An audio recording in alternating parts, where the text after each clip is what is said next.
لەگەڵ زۆر بەڕێز مامۆستا پێنجوێنی کە بەڕێزیان جێگری لێپرسراوی لقی سلێمانی یەکێتی زانایانن لەو بارەیەوە گفتوگۆ دەکەین. مامۆستا زۆر بەخێر بێن. زۆر سپاس بە بەڕێزی. وەزارەتی ئەوقافی سووریا هێرشەکان دژی ڕۆژئاوا بە فتوحات ناو دەبات و لە بڵاوکراوەیەکدا بەیاننامەیەکی کە دەرکردووە بە سوورەتی ئەنفال دەست پێ دەکات و گشتاندنێکی کردووە بۆ تەواوی مزگەوتەکان داوای ئەوە دەکات کە هاوکاری کورد بکرێت. ئەمەی کە لە ڕۆژئاوا دەیبینین ئەم پەلامار و ئەم وەدەرنانەی کە دەیانەوێت لە خاکی خۆیان کوردەکانی ئێمەوە دەربنێن بابەتێکی ئاینی یان نەتەوەییە. بە ناوی خوای بەخشندە و میهرەبان، سوپاس و ستایش بۆ پەروەردگار، درود و سڵاوی خوا بۆ گیانی پێغەمبەری ئیسلام محەممەد الموستەفا صلی الله عليه وسلم، ڕەزا و ڕەحمەت و میهرەبانی خوا لە یاوەران و شوێنکەوتەکانی ئەو پێغەمبەرە ئازیزە بێت بەگشتی و تا ڕۆژی دوایی. لە کات و ساتێکی وەکو ئێستادا و لە پێشهاتێکی چاوەڕوان نەکراودا لێرەوە لە هەرێمی کوردستان و لە شاشە جوانەکەی کورساتەوە ئێمە لە یەکێتی زانایان جارێکی تر هاوخەمی خۆمان بۆ براو خوشک و کەسوکار و هاو نەتەوەکانمان لە کوردستانی باشوور دووپاتەکەینەوە. هاوخەمیانین و پیانەڵێین ئەو خەمە خەمی ئێوە نییە، خەمی ئێمەیشە، ئەو خەمەی کە ڕووی لە ئێوە کردووە، ئەو خەنجەرەی کە بەداخەوە کە ئێستا ئەیبینین لە پشتی ئەوە ئەدرێت لە پشتی یەکە بە یەکەی گەلی کورد دەدرێت و بەداخەوە خەریکە مێژوو دووبارە ئەبێتەوە جارێکی تر کورد ڕوبەڕووی ماڵوێرانیەک، ڕوبەڕووی ئەنفالێک، ڕوبەڕووی جینۆسایدێک، ڕوبەڕووی قەتڵ و عام و کوشت و بڕێکی یەکجارێکی ئەبێتەوە. ئەوەی کە بەڕێستان باستان کرد بێگومان شەڕی ڕۆژئاوا و شەڕی هەر پارچەیەکی تر لە پارچەکانی کوردستان شەڕەکە شەڕی خاک و نەتەوەیە، شەڕەکە شەڕی ئاین نییە. چونکە لە ڕاستیە گەلی کورد لە هەر چوار پارچەکەی کوردستان کە بەداخەوە کە من ئەڵێم چوار پارچەی کوردستان کە ئەمە دەستی نەگریسی دژمنانی میلەتی کوردی والێ کرد کە ئاوا ببێتە چوار بەشەوە.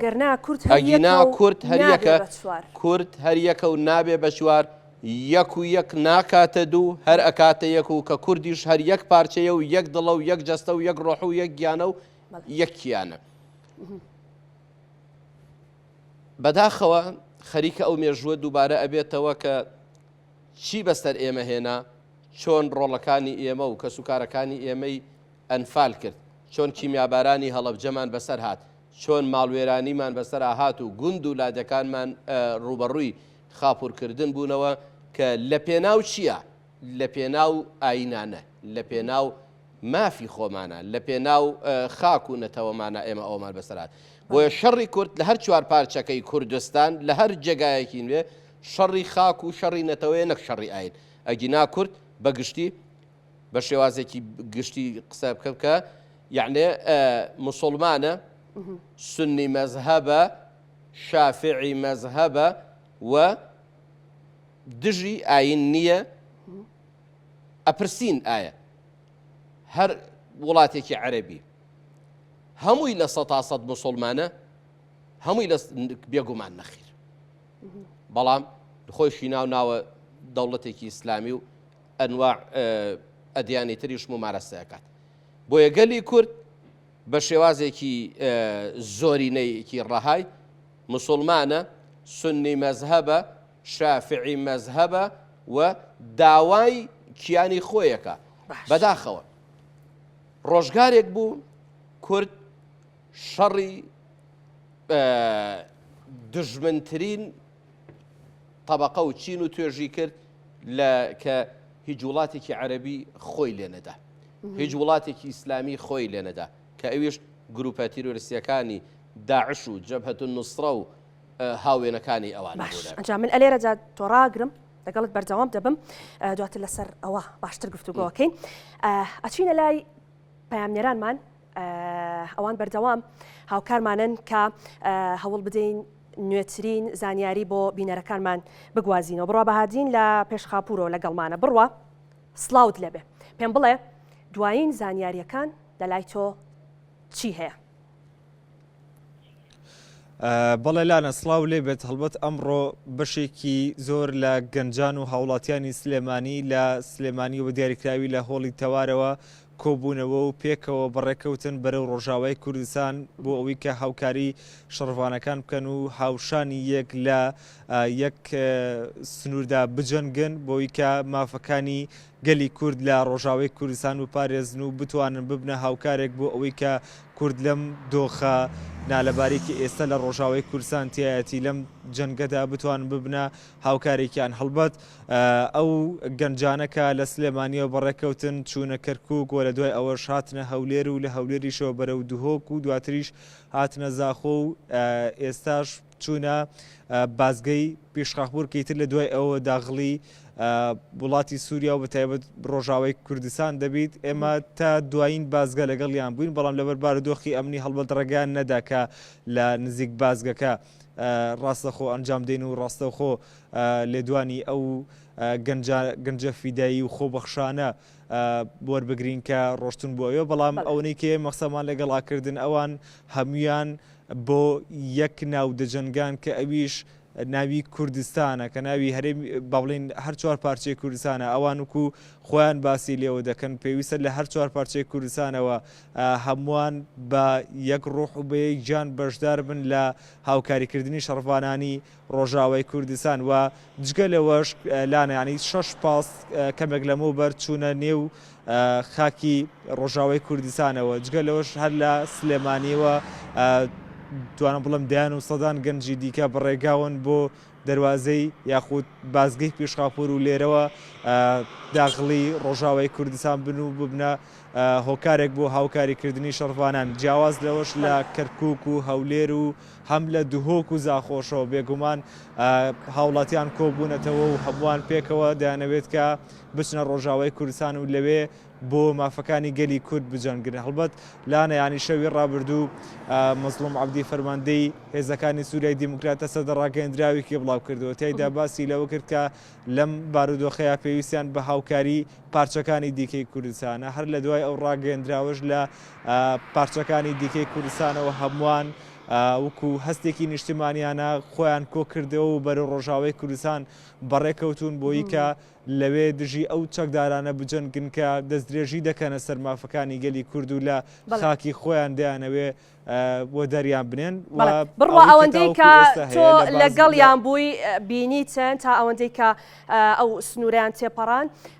گڕوتینی ئەو گەنجانە یعنی چۆن بوو ئەوەندەی کە لەگەڵ تۆ قسەیان دەکرد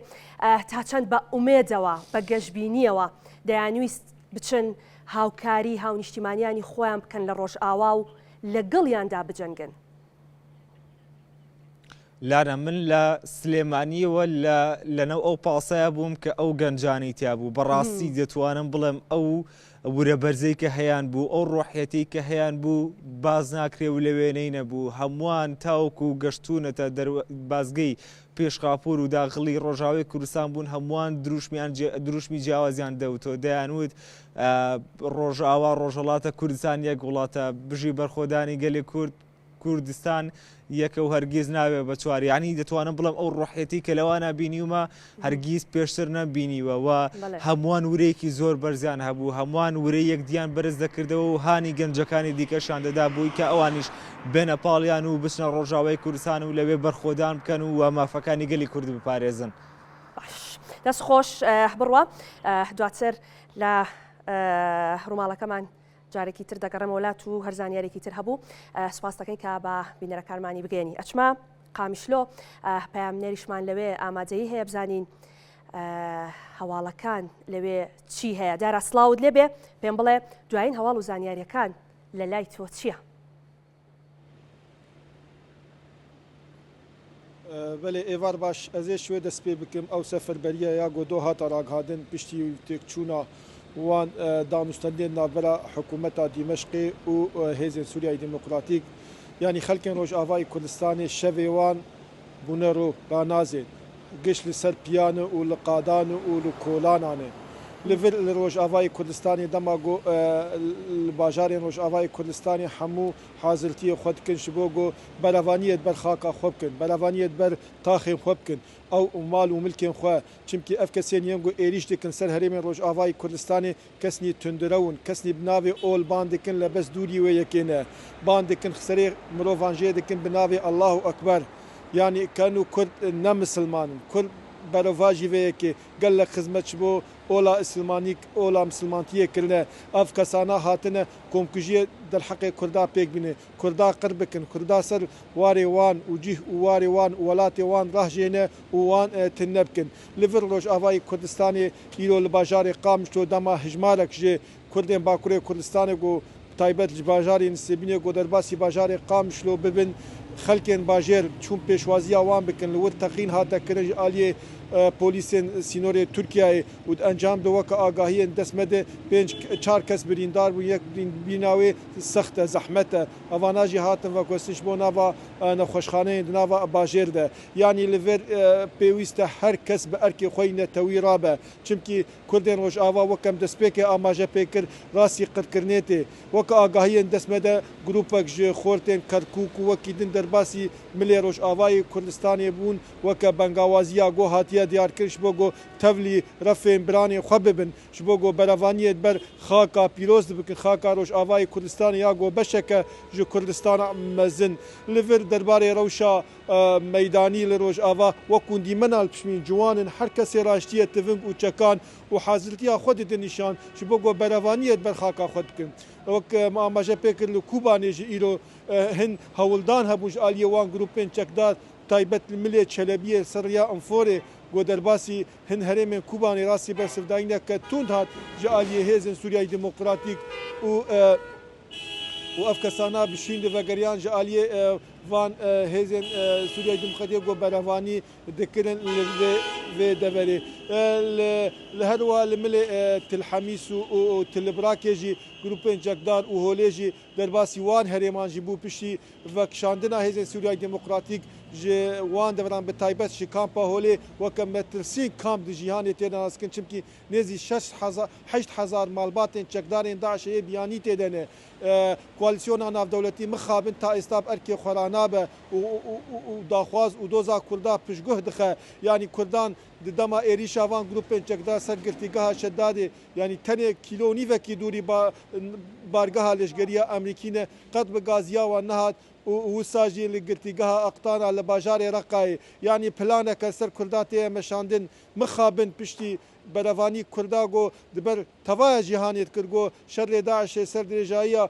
ji 2013 heta roja îro zêdî 10 sala 12 sala berevanî kiriye rastî vê yekê tên yanî bêwîjdanî û bêdamîriya dewletên jîhanê ji Kurda re giyayî vê asê Kurda gelek qurbanî û bedel daniye ji bo got ne tenê Rojava yan Başûr yan Bakur ji metirsiya Daişê xelas be tevaya cîhanê ji metirsiya Daişê xelas kir di şerê Kurdayê dijî Daişê de بۆ لات لەگەڵت جارێکی تر گفتوگۆ دەکەمەوە بەڵێ مامۆساعتە بمان بورە جارجار دەچینە لای پەیامنێرانمان بۆ ئەوەی زانیاریەکان لەوانی شوەر بگرین 2014 کورد بە تەنیا شەڕی داعشی کرد کە ئەمە مەترسێکی گەورە بوو بۆ تەواوی جیهان بەڵام ئێستاوی کە دەیبینین داعش بۆتە مەترسی بۆ کورد بەڵام جیهان لەسەر ئەم مەترسیە بێدانگن ڕاستیە ئەوە گەلی کورد بوو کە شەڕی داعش و شەڕی جەبهەت نوسرە و ئەو دەستە و تاقمانەی کرد لە باتی هەموو جیهان شەڕی کرد بەڵام لە بیرمان نەچێت ئەو کاتە نەوڵاتێکی ئەوروپی نەوڵاتێکی عەرەبی نەیتوانی ئەو شەڕ بکات ئەوە گەلی کورد و ئەوە پێشمەرگەی کورد بوو توانی ئەو شەڕ بکات و توانی سەرکەوتنیش بەدەست بێنێ و توانی ئەو بەرەیە تێک بشکێنێت و لە ناوی بەرێت بەس بەداخەوە لە باتی پاداشت لە باتی ئەو چەوسانەوەی بەرامبەر بە گەلی کورد کراوە لە باتی ئەو زوڵم و ستەم و ناعەدالەتیەی بەرامبەر بە کورد کراوە لە مێژووە و ئێستا ئەو دەستەی کە ئەو کات پێشمەرگە و گەلی کورد لە باتی هەمووی شەڕی داعشیە کرد ئەو دەستە ئەوێ جارێکی تر خەنجەرێکی تر لە پشتی کورددا مێژوو دووبارە بکاتەوە کە بەداخەوە کورد ئەوەی کەماویەتی ئێستا تەنها پشتیوانی خوایە و لەگەڵ یەکڕیزی و تەبایی خۆیدا. بەڵام ئەوان دەڵێن کورد گەلێکی نەموسڵمانە. ئەو کاتەی کورد شەڕی داعشی کرد کورد دەوڵەتێکی مسلمان نەبوو. کورد بە درێژایی مێژوو مسلمان بووە. کورد سەرکردەکانی وەکو شێخ سەعیدی پیران و شێخ عوبەیدیلای نەهری و شێخی شەمزینان و پێشەوا قازی محەممەدی شەهید و شێخ عەبدوسەلامی بارزان و مەلیک مەحموودی نەمر و دەیان و سەدانی تری وەک ئەمانەی تیا بووە. دەپرسین ئەو کاتەی کە شێخ سەعیدی پیران بەخۆی و چواردە کەس لەوانەی کە لەگەڵ یابوون کە ڕۆشتنە بەردەمی پەتی سێدارە ئایا چەند کەسیان کەسایەتی ئاینی بوون لە کۆی 21 کەسە چەند کەس لەوانەی کە لەگەڵ شێخ سەعیدی پیرانە چوونە بەردەم پەتی سێدارە چەند کەسیان کەسایەتی ئاینی بوون چواردە کەسیان ئەهلی عەمامە و بێزەر و مامۆستا ئاینی نەبوون لە سەرکردەکانی کە لەگەڵ شێخ سەعیدی پیرانە لە سێدارە دران. دەپرسین قازی محەممەدی شەهید کە کۆماری کوردستانی دامەزران کێ بوو ئەوانەی کە لەگەڵ قازی محەممەدا چوونە بەردەمی پەتی سێدارە کێ بوون. دەپرسین مەلیک مەحموود و شێخ عوبەیدیلای نەهری و شێخانی شەمزینان و هاوێنەکانی ئەمانە لە ناو مێژووی ئەم میلەتەدا نەبوون. بۆیە دەکرێ بڵێم ئەمە چاواشەکاریە کە ئەگەر بوترێ میلەتی کورد میلەتێکی ناموسڵمانە بە پێچەوانەوە و ئێمەش ئەم شەڕە شەڕی ئاین نییە کە لەگەڵمانە بکرێ ئەم شەڕی خاک و نیشتیمانە لەگەڵمانە ئەکرێ شەڕێکە کە لەگەڵمانە ئەکرێ. دەپرسین ئایا ئەمریکا نەبوو کە $1 ملیۆن ئەدا بۆ ئەوەی کە کەسێک ئەگەر محەممەد جۆلانی تەسلیم کاکە ئەحمەد شەرعی ئێستاە ئەی خێرە ئێستەکانێت دەست لە ناو دەستێتی و پشتیوانێتی دش بە میلەتی کورکە لەسەر بۆیە لە باتی پاداش لە باتی قەرەبووکردنەوەی زیانەکانی لە باتی ئەو چەوساننەوانەی بەرامبەر بە کوردی باشوور کراوە کە لە سادەترین شتیان کە ناسنامەی کوردبوونیانە لە وڵاتی خۆیان بێبەشکرا بوون ناسنامەیەکیان نەبوو خاوەنی ناسنامەیەک نەبوون لە چوارچێوەی ئەو دابشکاریش کە کرابوو ناسنامەیەکیژان پێڕەوان نەبیندی کە ئەمانە هەڵگیری ناسنامەیەک بن. بۆیە بەداخەوە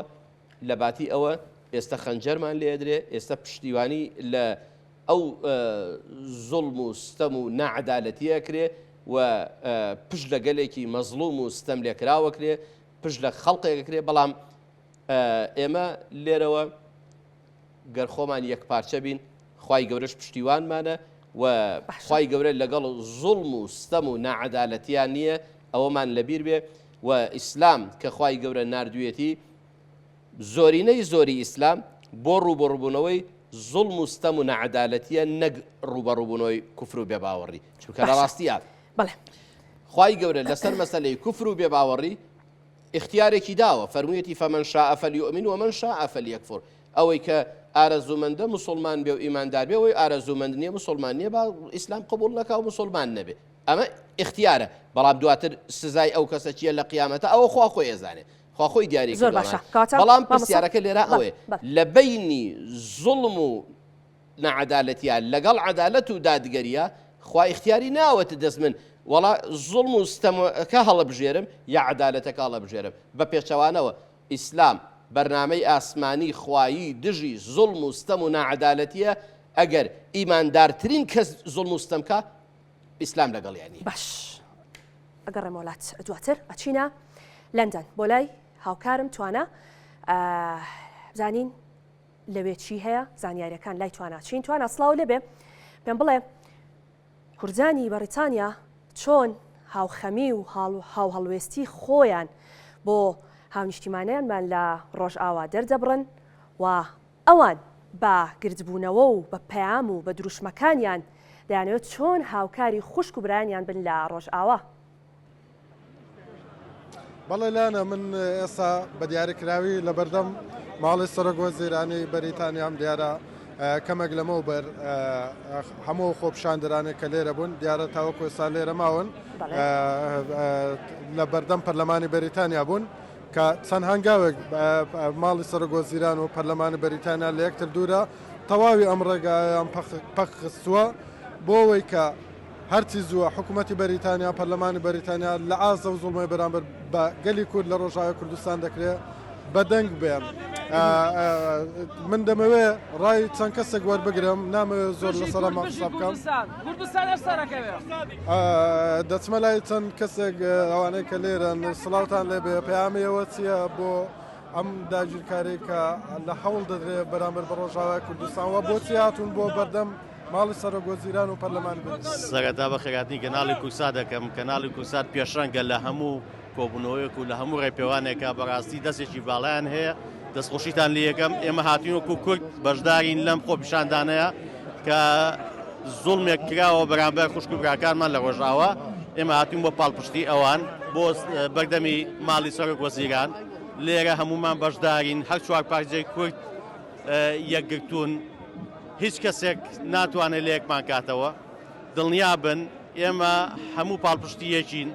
هیوادارم ئەم شەڕ و هینەی لە ئەم کوشتارگەریەی لە ڕۆژئاوا هەیە بیوەستێنن بۆ ئەوەی کۆتایی بە ئەم بڵین ئەم کوشتن و بڕینەی ئەوێ بێت من دەستخۆشی لە ئێوەکەم دووبارە سپاسدانەکەم. ئەمڕۆ پامێکی زۆر گرنگ بوو یەکەم بەڕاستی کورد لە هەر چوار پارچەی کوردستانەوە لێرە کۆبوویەوە تێپەڕاندنی هەموو ئایدۆلۆژیاکان هەموو ئاینەکان هەموو ئایدۆلۆژیە سیاسیەکان نیشانی داکەوە کورد یەکەوە پێویستەکە هەمومان داکۆکی لەو مافە بکەین کە هەمانە ئێمە هاتین لێرە بە ئینگلیزی وتارمان پێشکەشی ئەم سەرۆک وەزیرانانەی ئێرە کرد کە پێیان بڵین بڵێ ئێوە پشتان لە ئێمە کردووە تۆمبارک ڕەگەز پەرستانە مامەڵی لەگەڵ کووردا کرد لەبەرەوەی ڕەگەزێکی عەرەبیتایە پێویستەکە هەموو کورد ڕسمی تۆمبارک بسووتێنێ هەموو کورد بڕاتە بەردەم تەواوی کونسوڵخانەکانی ئەمریکا پێیان بڵێن ئێوە پێتان ئەوتین کورد جەنگاوەری باشە بەڵام ئێستا پشتان تێکردین ئێوە ئێستا پێتان ئەوتین جەنگاوەری باشن بەڵام ئێوە درۆزن بوون لەگەڵ ئێمەیە کورد بەکارهێنن بۆ بەرژەوەندی و پاراستنی بەرژەوەندەکانی خۆتان خوێنی کوردتان لا هەرزانە و هەڕاستفرۆشی ئەەکەن بەڵام کورد سەرنەوی ناکات و هەتا دوا قەترە خوێنی خۆی کوردان لە هەر چوار پارچەی کوردستان دیفاع لە کوردستانەکەن. تۆش بەدلی کوردیەوە هاتووی بۆ بەردەم پەرلەمان و ماڵی سەرۆک وەزیران دەتەوێت چی بڵێت؟ بەخێراتنانەکەین ئێمە لە هەموو دنیا لە چوار پارچەی کوردستان هاتوون دژ بە دژمنانی کورداتنە سەرجادا ئەوەی بەرامبەر ڕۆژاوا کرێت جێگای قوبوڵ نییە ئێمە حەقا هەموو کوردستان هەموو چوار پارچەی کوردستان یەک دەست بین یەک ڕەنگ بین بە هەموو گیانمانەوە کوردستانی ڕۆژاوا پارێزین هەر چوار پارچەی کوردستان پارێزین دەستان خۆش و زۆر سپاس. دەستخۆش سڵاو پەیامی تۆ چییە دەتەوێت چی بڵێت کەم ڕاتوویتە بەردەم پەرلەمانی بەریتانیا و ماڵی سەرۆک وەزیرانی بەریتانیا؟ من یەکش دەڵێم ئەڵێم هەڵۆکان بەرزە فڕن کاتێکیش کە هەڵۆکان بەرزە فرن کاتێک سەردا ئەنێوێنن کە لە جوڵە بکەون ئێمە شێشتا لە جوڵە نەکەوین هەر بەرزە فڕین لە کاتێکە ئێمە هاتوێتە ئێرە پیان ئەڵێین کورد ناکەوێت ئێمە مادەم شاخمان هەیە مادەم گەریلامانێ مادەم شەرەفانمانێ مادەم پێشمەرگەمان هەیە ئێمە هەردەم لە پێشەوەین ڕاستە ئەمە پیلانێکی نێودەوڵەتی بوو بۆ کەوتنی ئێمە بەڵام هەرگیز هەرگیز ئەو پیلانە فاشستانە قبول ناکەین و هەر چۆنێک بێت ئێمە بەرپەرچیانەیەوانە و ئەم ڕۆژ پشتگیری لە ڕۆژ ئاواکەین بۆ سەرکەوتنی دەستخۆش سپاس بۆ پشتیوانیکردن لە ڕۆژاوای کوردستان کامڕۆ دەبینی ژمارەیەکی زۆر لە کوردان هاتون بۆ ێرە بەڵێ وەڵای ئەمەش وەکو کوردستانی کوردی باشوور و هەرچەند ئێستا ئەمڕۆ هەر چوار پارچەی کوردستان لێرە ئامادەیە ئێمە هاتوین بۆ ئیدانەکردنی ئەو کارە هینانەی کە ئەو کارە ناڕەوانەی کە داعش بەرامبەر بە ڕۆژئاوای کوردستان کردوێتی و ئێمە ئەمڕۆ زۆربەی ئەو خەڵکانەی هاتوێتە ئێرە لە بەردەم ماڵی سەرۆکوەزیرانەوە داوامان کردووە کە ڕێگە چارەیەک بۆ ئەو دەستدرێژانەی حکوومەتەکەی شەرع دابنێت کە چیتر ڕێگە نەدات بەو شێوازە کورد بکرێ بە سوتەمەنی لەو ناوچەیە کورد هاوپەیمانێکی دڵسۆزی ڕۆژئاوا و ئەمریکاش بۆ ئێستا ناکرێت بەو شێوازە پەلاماری کورد بدرێت و کورد بەو شێوە قەتڵعام بکرێت. مامۆساڵای کوردستانت بەرز کردوێتەوە لە شاری لەندەن ئامی تۆچیە بۆ بەڕاستەخۆ لەگەڵدام دەتەوێت چی بڵێت بۆ پشتیوانیکردن لە ڕۆژاوای ئەو ناڵێن ئێمە ڕۆژئاوا بەتەنیانە ڕۆژئاوا دڵ و ڕۆح و گیانی ئێمەیە چەندێ هەوڵ بەن ئێمە کورد نەبین هەر کورد دەبین و هەر کورد بووین و هەر کوردی شەبین و زۆر سپاس زۆر دڵم تەنگە ناتوانم زۆرتر بڵێم زۆر سپاس سپاس بەڵێ لانا ئەوەی ئەم شەقامەی کە دەیبینی بەردەم ماڵی سەرۆکوەزیرانە بۆ پەرلەمانی بەریتانیا کە چەند هەنگاوێک لێرەوە دوورە ئەمڕۆ یەکێکە لە خۆپیشاندانە هەرە گەورەکانی گەلی کورد لە شاری لەندەن تەواوی کوردان بە هەموو ڕەنگەکانەوە گەورە و بچووکەوە هاتوون بۆی کە پشتیوانی خۆیان بۆ ڕۆژاوای کوردستان دەرببڕن و پەیامی گەلی کورد بگەێنن بە سەرۆکوەزیرانی بەریتانیا پەیامی گەلی کورد بگەێنن بە پەرلەمانی بەریتانیا بۆی کە لە ئاست ئەو زوڵم و ئەو کۆمەڵکوژی و هەوڵی داگیرکاری بۆ ڕۆژاوای کوردستان دەدرێت وڵاتێکی گەورەی وەکو بەریتانیا کە کاریگەری هەیە لە دنیادا بێدەنگ نەبێت و هەموو تاوانانێک کە چەکدارانی سووریا بەرامبەر بە گەلی کورد لە ڕۆژاوای کوردستان دەکەن لێرە بگەێنن بە سەرۆکوەزیرانی بەریتانیا دیارە ئێستا هەزاران کەس لە کوردەکان هاتوون بۆ ئێرە بۆ بەردەم ماڵی سەرۆکوەزیران ئێرە ئەمە ماڵی سەرۆکوەزیرانە لێرەیە باشە توانم تا ئێستا ئەوەی کە هەیە ئەو خۆپیشاندانانی کە کراوە کوردەکان لەوێ کۆبوونەتەوە بەڵام ئەوەی کە تا ئێستا هەیە هیچ وەڵامێک وەرگیراوە نەخێر لاانە تاوەکو ئێستا هیچ کەسێک نەهاتۆتە سەرخەت لە بەرپرسانی حکومی ئەم وڵاتە بۆی کە وەڵامی خۆپیشاندەران بدەنەوە بۆیە خۆپیشاندەرانی کورد لێرە لە بەردەم ماڵی سەرۆکوەزیران دەڵێن تاوەکو وەڵامێکیان دەست نەکەوێت تاوەکو هەڵوێستی بەریتانیا بەرامبەر بە داگیرکارەکانی چەکدارانی سووریا بەرامبەر بە گەلی کورد لە ڕۆژاوای کوردستان نەبینن ئەوان ئێرە چۆڵ ناکەن وەسات بە ژمارە و کوردانەی کە هاتوون بۆ ئێرە بۆ بەشداریکردن لە خۆپیشاندان بۆ پشتیوانی ڕۆژاوای کوردستان زیاد دەبێت وەکو ئاماژەم بۆ کرد هەزاران کورد لێرە ئامادەنە ئەم ڕێگایە کە بەردەم ماڵی سەرۆکوەزیرانە بۆ پەرلەمان و بۆ بیگبن ساعتەکەی لەندەن دەستەوە پەخ خراوە لەلایەن خۆپیشاندەرانەوە چاوەڕێەوە دەکەن کە حکوومەتی بەریتانیا و پەرلەمانی بەریتانیا هەڵوێستێکی جددی هەبێ بەرامبەر بە ئەو دۆخە نەخوازراوەکە ڕوبەڕووی ڕۆژاوای کوردستان بۆتەوە. دەست خۆش توانە سپاس کە لەگەڵمان بووی دواتر جارێکی تر دێمە وڵات بۆ ئەوەی بزانین ئایا ئەو خۆپیشاندانانەی کە لەلایەن کوردانی بەریتانیاوە دەکرێت هیچ وەڵامێکی دەبێت یان ناوەک ئاماژەشمان پێکرد کە بەریتانیاکێکە لەو وڵاتانەی کە بەڕاستی ڕۆڵ و کاریگەری خۆی دەبێت لەسەر ئاستی جیهان و لەسەر ئاستی نێودەوڵەتیش بۆیە بە هیوای ئەوەی کە بۆ پرسی کورد بۆ ئەو هەڵوێستەی کە کوردان لە بەریتانیا نواندویانە بۆ پاڵپشتی و پشتیوانی خۆیان بۆ ڕۆژئاوا بتوانین کاریگەریەک دروست بکە و وەڵامێکی هەبێ. بەڵێ مامۆستا هەندێک مامۆستای ئاینی هەندێک کەسایەتی ئاینی باس لەوە دەکەن بەهێزەوە پشتیوانی لە بڕیارەکانی ئەحمەد شەرع دەکەین خوابی پارێزێ ئەمە نەسی ئەو لێدوانەیە کە هەندێک کەسایەتی ئاینی کە ئێمە نامانە ناوی هیچ کەسێک بێنین بەم شێوەیە پشتیوانی خۆیان لە بڕیارەکانی ئەحمەد شەرع دەکەن ئەمە پەیامێکە و چی دەگەێنێت ئێمە پشتیوانی لە هیچ بڕیارێکی هیچ زاڵم و داگیرکەرێک و زۆردارێک ناکەین لەگەڵ بەرەی ستەم لێکرا و لەگەڵ میلەتەکەی خۆمانین هاوخەمی میلەتەکەی خۆمانین وەرزانین میلەتەکەی خۆمان لە هەر پارچەیە لە پارچەکانی تری وڵاتانی دەوروبەری ژاوێ ئەزانین چ زوڵم و زۆر و نەعەدالەتێکی بەرامبەرەکرێ بەداخەوە ئێمە لە ئەو کاتەی کە گەلی کوردی کوردستانی عێراق ئەم پارچەی کوردستانی عێراق ئەو کاتێک کە ئەنفال کراین ئەو کاتەی کە کیمیاباران کراین ئەو کاتێک کە گوند و لادەکانمان وێران کرا و مزگەوتەکانیش ڕوخێنرا و قورئانەکانیش سووتێنرا و بوو بەژێر پۆساڵی ڕەشی بەعسەوە خەڵقانێکمان نەبینی لە دنیای دەرەوە لەسەر ئێمە بێتە جواب و بە ئەوانەی خۆشمانەوە کە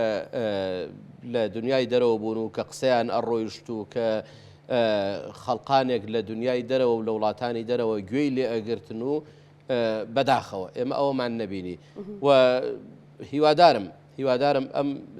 جۆرە کەسانە هەر کەسێک بن لەژێر هەر ناونیشانێکا بن هەر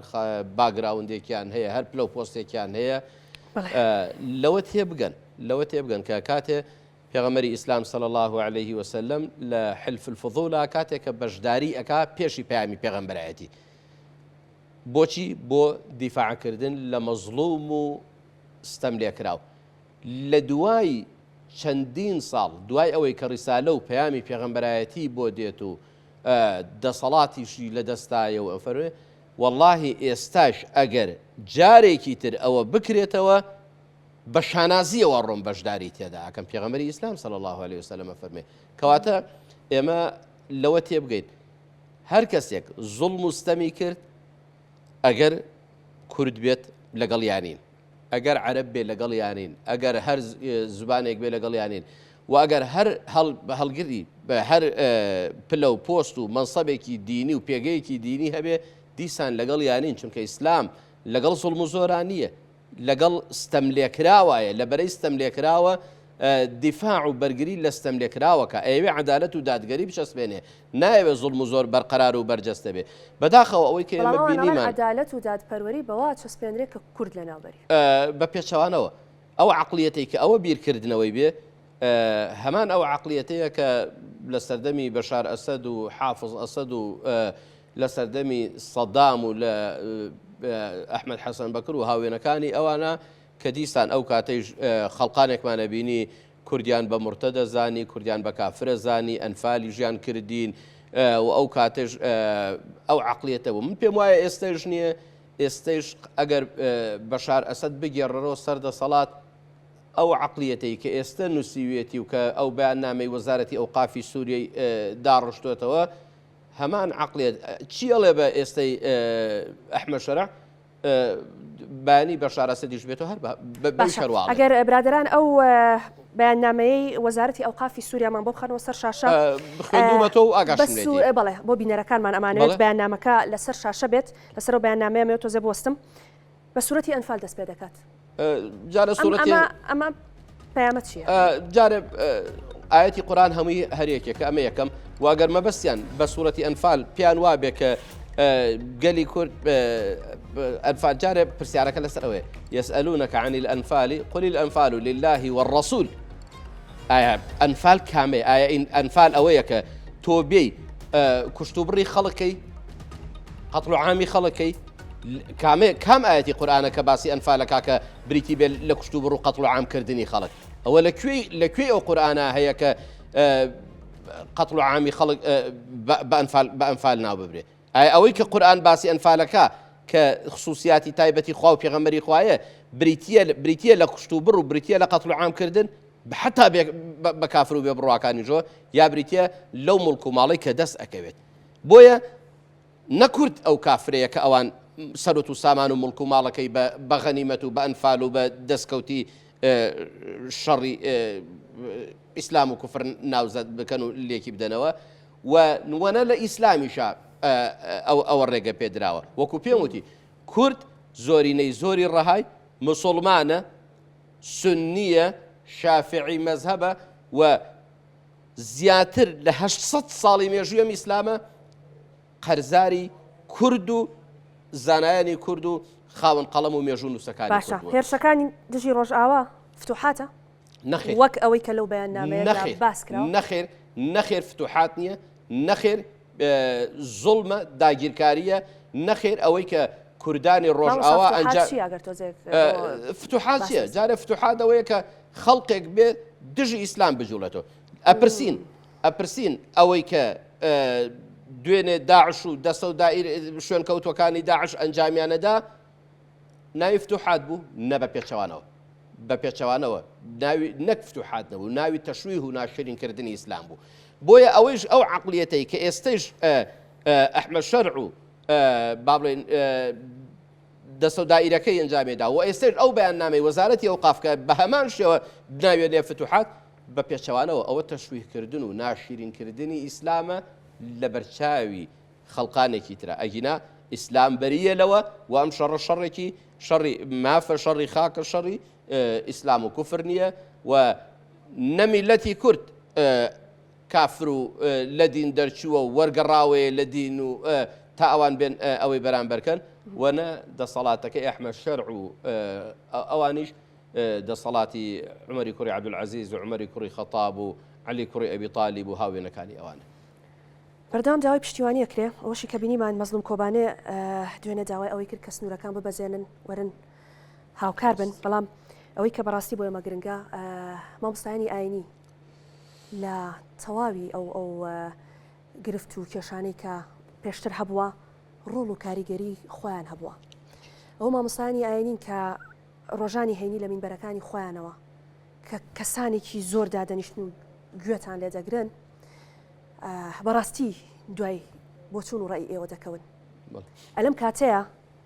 کە خوشکوبراکانی ئێمە لە ڕۆژ ئاوا ڕۆبەڕووی دۆخێکی وا دەبنەوە مامۆستایانی ئاینی دەبێت چی بکەن ڕۆڵ و کاریگەری ئەوان چۆن بێت ماوەساری ئاینی بێگومان ئەو چین و توێژە دیارن کە مێژویان ناشارێتەوە قەرار نییە کە ئەگەر ئێمە کەسانێک لەم لاولاوە دەنگێکی نەشاز لەم لاولایەکۆ لەژێر ناوێت کاکە باگراوندێکی دینی هەبێ هەچێکی هەبێ ئیتر معنایەوە ئەوە لەسەر ماوەسانی ئاینی حساب بکرێت و ئیترەوە هەموو شتێکە نە بە پێچەوانەوە یعنی لە هەموو چین و طبقە و توێژەکە لە ڕۆژنامەنووسی ژابێت چاوەڕێشتی وا بکەیت لە هونەرمەندی ژابێت چاوەڕێشتی وا بکەیت و مامۆستایانی ئاینیش ئینسانن وەک ئینسان وەک هەر ئینسانێکی تر بەڵام بە کۆی گشتی ئێمە داواشمان لە مامۆستایانی ئاینی ئەوەیە و ئێمە هەڵوێستی ئێمەش ڕوون و ڕاشکاوانەیە کە ئێمە درێژە پێدەری هەمان ڕێبازەکەی شێخ سەعیدی پیرانی ڕێبازەکەی پێشەوا قازی محەممەدین ڕێبازەکەی شێخ عوبەیدیلای نەهری و شێخی شەمزینان و شێخ محمودی حەفید و شێخ عەبدولسەلامی بارزان و درێژە پێدەری هەمان ڕێبازین بۆیە ئێمە لەگەڵ میلەتی خۆمانین لەگەڵ ئازار و بێزاری میلەتی خۆمانین و لە هەر کوێیەکی ژا زوڵم و ستەم بەرامبەر بە میلەتەکەمان بکرێ ئێمە لەگەڵیان و لێرەشەوە پەیاممان ئەوەیەکە بۆ سەرکردەکانی هەرێمی کوردستان بە تایبەتی کە ئێستا خاوەنی کیانێکی نیمچە ئازاد و سەر بەخۆی بەچاو پارچەکانی ترەوە بەچاو بەشەکانی ترەوە بۆیە لە پێشە ئەوان نێوماڵی خۆیان یەکخەنەوە دەستخەنە ناو دەست و برایەتی و یەکڕیزی و تەبایی خۆیان لە پێشەنگی هەموو شتێکەوە بگرن ئەو جار پارچەکانی تریش هاوکار بن لەگەڵمانە بۆ یەک پارچەی کورد چونکە ئێمە بە یەک پارچەیی و بە یەکڕیزی و بە تەبایی سەرکەوتن بەدەستێنین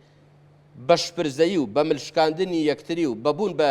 داردەسی ئەم لاولای تروانە دڵنیابن لە بەرچاوی نیارەکانیشمانە ئەوەندەی تر لاوازمانەکەن و ئەوەندەی تر هەوڵی تەفرەقە و هەوڵی پارچە پارچەکردن و هەوڵی ورد و خاشکردنمان ئەدەن بۆیە کەواتە ئێمە پێویستیمان بە برایەتیە پێویستیمان بە تەباییە پێویستیمان بە یەخستنەوەی نێوماڵی کووردە پێویستیمان بەوەیە کە هەموو لایەک واز لە ناکۆکیەکان بێنین واز لە مشکاندنی یەکتری بێنین بینەوە دەستخینە ناو دەستی یەک واز لە یعنی ئێمە عیب نییە تەنازولکەین بۆ یەکتری لەگەڵ یەکتریە عیب ئەوەیە کە ببینە داردەست بۆ دژمنەکانمان عیب ئەوەیە کە نێوماڵی کوردیش پرزە بکەین عیب ئەوەیە کە بڕۆین دەستی بێگانە بگرین و بهێنینە سەرخاکی کوردستان لە هەر پارچێ لە پارچەکانی ترابێ شەرمەزاری ئەوەیە شکاند و یعنی ناشرینکردنی مێژووی کورد ئەوەیە کە ئەگەشتی وا بکرێ بۆیە ئێمە بەوە گرەوە بینەوە کە تەباو یەکڕیز بین و مامۆسایانی ئاینیش بێگومان لەگەڵ ئەم ڕەیان هاوڕان لەگەڵ ئەوەی کە هەبوومان پێکەوە هاو ئازاری میلەتەکەی خۆمان بین هاوخەمی میلەتەکەی خۆمان بین و بە میلەتەکەی خۆشمان ئەڵێن بە میلەتەکەی خۆشمان ئەڵێن ئەمە پەیامی خواییە ولا تحسبن الله غافلا عما يعمل الظالمون إنما يؤخرهم ليوم تشخص فيه الأبصار دڵنیابن زوڵم و زۆر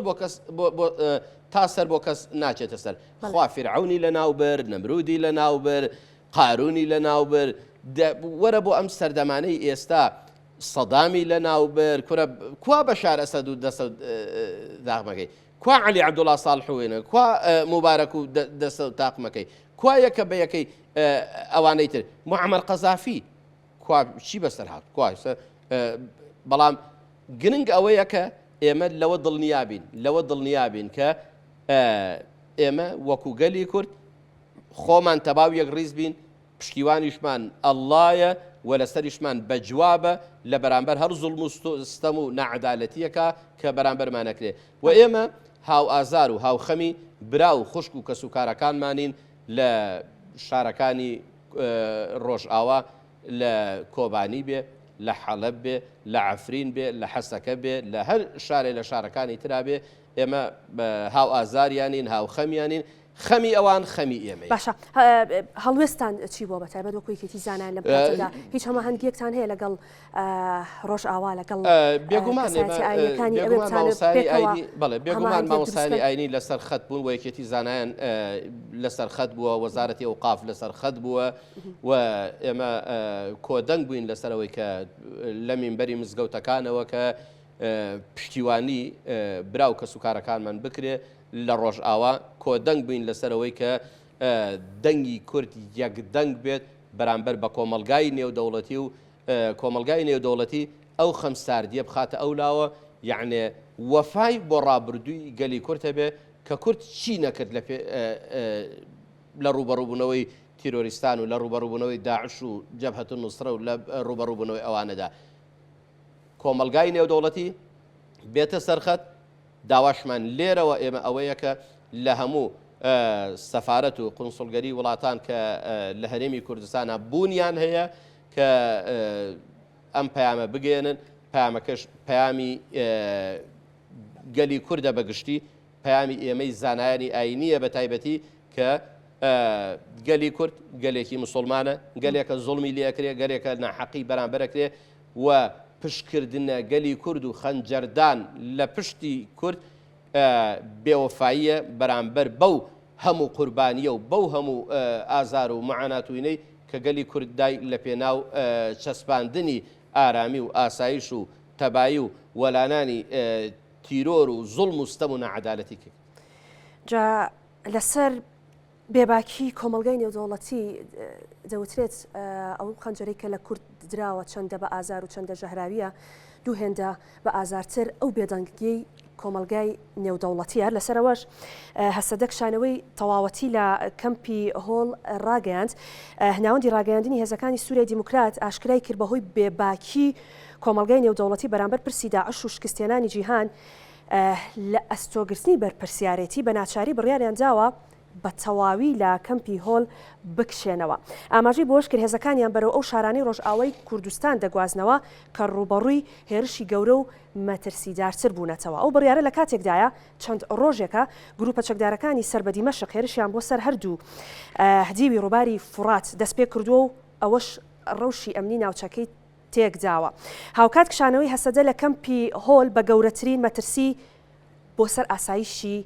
نێودەوڵەتی دادەنرێت لە دوای تێکشکانی داعش لە ساڵی 2009ەوە چونکە زیاتر لە 40,000 کەس تیایدا کە زۆربیان خێزان و منداڵی چەکدارانی داعشن و ئێستا بەبێت چاودێری ماونەتەوە. ئەمە لەسەر ئەو قسانەمان مامۆستاکامە ئاخر ئەبدەیتە کە لە لای ئێمە هەیە کە بێباکی کۆمەلگای نێودەوڵەتی ڕەنگە زەرەر بە خۆشیان بگەێنێت چونکە پشتکردنە کورد پشتکردنە شەڕوانی کورد بێگومان بە بێزەرەر لی دەرناچن. بەڵێ بێگومان ئێمە وەکو پێشتریش باسمان کرد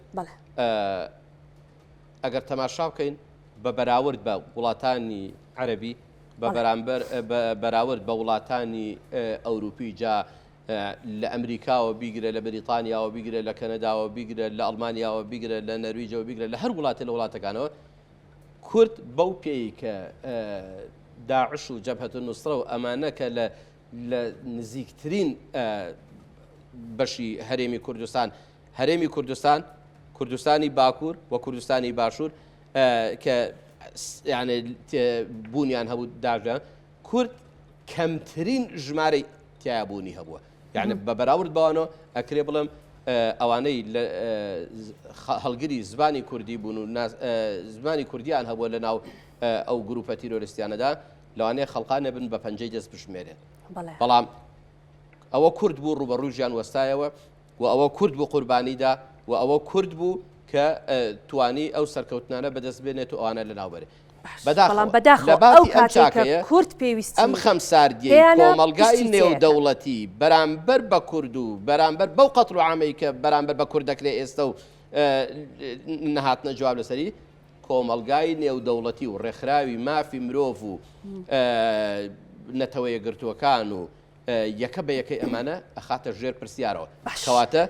داعش جەبهەت النوسرە داردەسی خۆیان بوو خۆیان ناردیان و زیندوکردنەوەی ئەمیژە دیسانەوە بۆ ماڵوێرانیکردنی کووردە دیسانەوە بۆ قەتڵ و عامکردنی کووردە دیسانەوە بۆ سڕینەوەی ناسنامەی کورد و دیموگرافیای کوردیە بەڵام لەوەش دڵنیابن کورد ئەنفالی تێپەڕان کیمیابارانی تێپەڕان ماڵوێرانکردنی گوند و لادەکانی تێپەڕان کورد کۆبانی و عەفرین و ئەمانەی تێپەڕان سەرکەوتنی ئەو کاتی بەسەر داعش و جەبهەت النوسرا تێپەڕان و سەرکەوت کورد بەعسی لە ناو برد کورد زۆری تریژی هەیە مێژوو شایدەتی بەڵام ئەگەڕێم وڵات ئەچینە هەولێر بۆ لای هاوکارم قارەمان جەوهەر لەگەڵمانە بزانین دوایین زانیاریەکان لە لای قارەمان چیە قارەمان سڵاوت لێبێ پێمان بڵێ دوایین زانیاریەکان لە لای تۆ چیە لانا دیارە لە هەولێری شاوشێوەی بەشێک لە شارەکانی هەرێمی کوردستان لە دوێنێ شەوەوە ناڕەزایەتیەکانی چین و توێژەکان فراوان بوو پەرەیسەن هەر دوێنێ شەو لە بەردەم قوسڵخانی ئەمریکا سەدان کەس کۆبوونەوە ناڕەزایەتیان دەربڕی داوایان کرد کە نوێنەرایەتی ئەمریکا بە تایبەت قوسڵخانی ئەمریکا فشارەکانی زیاتر بکا بۆ سەر وڵاتەکەی بۆ ئەوەی کەوا کۆمەڵکوژەی کە لە ڕۆژاوای کوردستان ڕوودەداتن ڕابگیرێ لەگەڵەوەش ئەمڕۆ بە هامان شێوە ینی بە درێژایی لە سەعاتە شتەوە تاوەکو کەمێک بەرێ ئێستا لە بەشێک لە شوێنەکانی هەولێر ناڕەزایەتی و گرتبوونەوە هەبوو ئەماش بە بەشداری ژمارەیەکی زۆر یاخود ئەوانەی کە خەڵکی ڕۆژئاوای کوردستان و ماوەیەکی چەند ساڵێکە لە هەرێمی کوردستان نیشتەجێن وەکو ئاوەڕە و پەنابەر هاتوونێتەوە هەرێمی کوردستان ئەمانە بەشداریە کرد لەگەڵەوەش خەڵکی باکووری کوردستان بەتایبەت ئەوانەی کە بۆ کار یاخود ئەوانن کە لە هەرێمی کوردستان کار دەکەن لەگەڵ خەڵکی پارێزگاکانی تری هەرێمی کوردستان بەتایبەت لە شاری سلێمانیەوە ژمارەیەک لە هاوڵاتیان هاتبوون لە پارێزگای کەرکووک و دهۆچش بە هەماشەوە لە بەردەم قەڵای هەولێر ینی لە سەعات 2 تاوەکو نزیکەی سەعات 6 گربوونەوە و ناڕەزایەتی بەرفراوان هەبوو سەبارەت بەو پێشەیلیانە و کۆمەڵکوژیانەی کە لە ڕۆژئاوای کوردستان ڕوودەدەن لەگەڵەوەش کە چینی توێژەکانی هەولێری شاوشێوەی ئەو هاوڵاتیانەی کە خەڵکی ڕۆژئاوای کوردستانن لە هەولێر نیشتەجێن بە هەما شێوە نیگەرانن لەو ڕۆژێکە لە ڕۆژئاوای کوردستان دووگۆزەرێ پاپشتی خۆیان دووپات دەکەنەوە داوا دەکەن کە کۆمەلگای نێودەوڵەتی فشارەکانی زیاتر بک بۆ سەر حکوومەتی سووریا بۆ ئەوەی کەوا کۆمەڵکوژیانەی بەرامبەر بە کورد دەکرێتن ڕابژێتن وەک باسم کرد لە دوێنێ شەوەوە ناڕەزایەتیەکان فراوانتر دەبن ئەمڕۆ لە بەشێکی زۆری ناوچەکان لە بەردەم قوسڵخانی ئەمریکا لە بەردەم قەڵای هەولێر و بەشێک لە شوێنە گشتیەکان ناڕەزایەتی هەبوو چاوەڕوان دەکرێت سبەش بە هەمان شێوە ئەم ناڕەزایەتیانە بەردەوامی هەبێتن و بە شێوەی زیازیا و لە شوێنی زیازیاش بە هەمان شێوە بەردەوامی هەبێت بۆ ئەوەی کەوا فشارەکان زیاتر بکرێت لەسەر کۆمەلگەی نێودەوڵەتی لەسەر قوسڵ و نوێنەرایەتی ئەو وڵاتانێک کە لە هەرێمی کوردستان هەنە بە تایبەت وڵاتانی فەڕەنسا و بەریتانیا و ئەمریکا کە لە هەرێمی کوردستان و لە هەولێر قوسڵخانە و نوێنەرایەتیان هەیە بۆ ئەوەی کەوا فشارەکانیان زیاتر بێتن لەسەر ئەوەی کە ئەو کۆمەڵکوژی و ئەو شەڕێکە لە ڕۆژئاوای کوردستان هەیە خەڵکێکی زۆر یاخود ئەوانەی کە بریندار و شەهید دەبن خەڵکی بێتاوانن ڕابژیرێت بۆیە فشارەکانیان زیاتر بێ چاوەڕوان دەکرێت لە ڕۆژانی داهاتوش بە هەمان شێوە ئەم ناڕەزایەتی و گرتبوونەوە و خۆپشاندانان فراوانتر بێتن. باش دەست خۆش قارەمان دواتر دێمەوە لات جارێکی تر مەزلوم کۆبانێ ڕایگەیاند لە دوایین ئەو زانیاریانی کە بەدەستی ئێمە گەشتووە لە تەواوی ناوچە عەرەب نشینەکان کشاونەتەوە ئێستا ئەوان لە ناوچە کوردنشینەکانن و لەوێ بارخۆدانی خۆیان دەکەن و لەوێ پارێزگاری لە خاک و زمان و کوردبوونی خۆیان دەکەن ئەمە وەک دوایین زانیاری کە بەدەستی ئێمە گەشتواتە لە تەواوی ناوچە عەرەبنشینەکان کشاونەتەوە و دەیانەوێ لە ناوچە کوردنشینەکان ئەوان شەڕی کوردبوونی خۆیان بکەن و ڕاشیان گەیاندووە پەلاماردان و دەست درێژیکردنە سەر هەر ناوچەیەکی کوردنشین هێڵی سوورە و قابلی قوبوڵ نییە. مامۆستا ئەمەوێ دوایین پرسیار باست لەوە کرد کە دەبێت هەڵوێستی ئەوە وەک مامۆستایانی ئاینی چۆن بێ بەڵام ئەمە جارێکی تر ئەوە لە کورسان نیوزەوە بۆ خەڵک بۆ کەسایەتی ئاینیەکان تا چەند یەکدەنگی یەک هەڵوێستی بۆ ئەوەی کە بتوانین هەموو ئەو خیانەتانەی کە خەریکە بەڕاستی بەرامبەر بە کورد کراوە و بەردەوامی پێدەکرێ بوەستێنین دەبێت هەمووان پێکەوە چی بکەین؟ هەر کات ئێمە ناکۆکیەکانی خۆمان وانوەلا ناو برایەتی ڕاستەقینەی خۆمانمان پاراست و دەستمان خستە ناو دەستی یەک و لە خەمی میلەتەکەمان نابووین دڵنیا بن خوای گەورە پشتیوانی ئەو تەبای و ئەو برایەتی و ئەو یەک ڕیزیەمان لێ دەکات و ئەوە حقیقەتێکە کە شاراوە نییە و بە بەرچاوی دوشمنان و نارانی میلەتی کوردیژەوە ئەی سەرمێنین و دەری دەخەین کە بەڵێ ئەوە کووردە تەبایە یەک ڕیزە لە هەر جێگایەک ناحەقێکی بەرامبەر بکرێ بە تەبایی و بە یەکڕیزی و بە برایەتی ڕوبەڕووی ئەبێتەوە ئەوە کووردە ناحەقیەکان قبول ناکات لە هەر پارچەیە لە پارچەکانی کوردستانە لە باکوور بێ لە باشوور لە ڕۆژهەڵات بێ لە ڕۆژئاوا لە هەر جێگایەک بێ ناحەقیەکان قبول ناکا و ڕەتی ئەکاتەوە لە هەر جێگایەکە کە ئێمە ئەو برایەتیەمان سەلمان ئەی سەلمێنین کە بەڵێ ئێمە یەک گیانین یەک نەتەوەین ئازارەکانمان ئازاری یەکە خەمەکانمان خەمی یەکترە بەڵام بە پێچەوانەوە هەر کاتێک ئێمە ناکۆکیەکانمان ورد کردەوە و ناکۆکیەکانمان درێژە پێدا ئەوە بە دڵنیاییەوە دژمنیش زەفەرمان زیاتر پێ بە هەوڵی شپرزەکردنمانەدا هەوڵی پەرتەوازەییمان زیاتر ئەدا بۆیە ئێمە وریابین ئاگادار بین ئەو دەستگرتنەوەی بەسەر زیندانیەکان و کەمپەکانی هۆڵ و ئەمانەی کە گیراوەکانی داعش و جەبهەت نوسرە و ئەمانەی تیا بووە ئەگەر بەدیوێکە مەترسی تیرۆری بۆ کۆمەلگای نێودەوڵەتی تیابێ ئەوە بەدیوەکەی ترا کۆمەلگای نێودەوڵەتی دوور نییە بەری بداتە وەکو گورگی برسی بەری بداتە عێراق بەگشتی و هەرێمی کوردستانیش بە تایبەتی ئەو دوشمنەی کە تا دوێنێ ئێمە بە دۆستمان ئەزانی کە ئێمە قوربانیماندا لە باتی ئەوان و پێشمەرگە خوێنی ڕژال لە باتی ئەوان و شەڕی تیرۆری کرد ئەوە تا ئێستا ئەوێت دەستی دوشمنەکان و دەستی تیرۆر باڵا کاتەوە بەسەرمانە و گورگان خواردومان بکات. کشانەوەی هێزەکان لە ناوچە عەرەبنشینەکان جێگیرکردنیان لە ناوچە کوردنشینەکان و دیاریکردنی ئەوەی کە ئەمە سەلماندەکە ئێمە شەڕی خاکی خۆمانەکەین نامانەوێت خاکی عەرەبیمان بۆ چییە خاکی عەرەبمان بۆ چیە ئەمە ناتوین بڵێن وەڵا ئەوەی کە خاکی کورد نییە ئێمە هەر ئەمانەوێتوانە ئێمە هاتوین ئەڵێن ئێمە نەتەوەیەکین ئێمە بوونمان هەیە ئێمە زوڵممان لێکراوە ئێمە مێژوویەکمان هەیە کوردبوونمان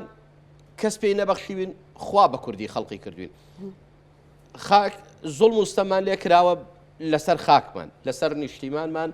و ئێستش نامانەوێت ئەو زوڵم و زۆرە درێژە بکێشێ و ئەمەش جارێکی تر پەیامێکی ئاشتیە ئەمە خۆی پەیامێکی ئاشتیە ئەو شەڕەی پامێکی ئاشتیە کە ئێمە ئەوەی پێوترێ خاکی عەرەبی کە مادام ئەم لێی کشاوەتەوە لە خاکە کوردێکی خوا لێگەڕێن لەسەر ماڵ و حاڵەکەی خۆی ئەگەر ناتانەوێ گورگان خواردی بکەن ئەگەر ناتانەوێ کورد جارێکی تر قەتڵ و عام بکرێت و جارێکی تر ماڵوێرانیەکانی مێژوو بەسەر یا جارێکی تر دووبارە بێتەوە. باش مامۆستا هەتا پێنجێنی جێگری لێ پرسراوی لقی سلێمانی یەکێتی زانایانی کوردستان سوپاس کە ئەم ئێوارەیە لەگەڵمان بوویت. سوپاس بۆ بەڕێزیشت.